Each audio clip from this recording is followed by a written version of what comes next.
Hello, Sun City West. Today I will be talking to you about how to renew your library items. With the new catalog system, you will get 2 automatic renewals on the date that they are due.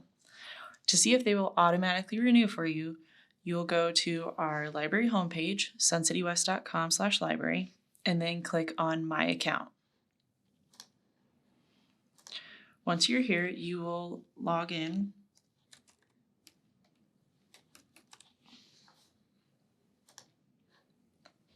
Once you're on your account page, you'll be able to see how many items you have checked out. You can click on this box and it'll take you to those items. It'll show you that this item is due tomorrow, and if it is eligible, it will renew on June 9th.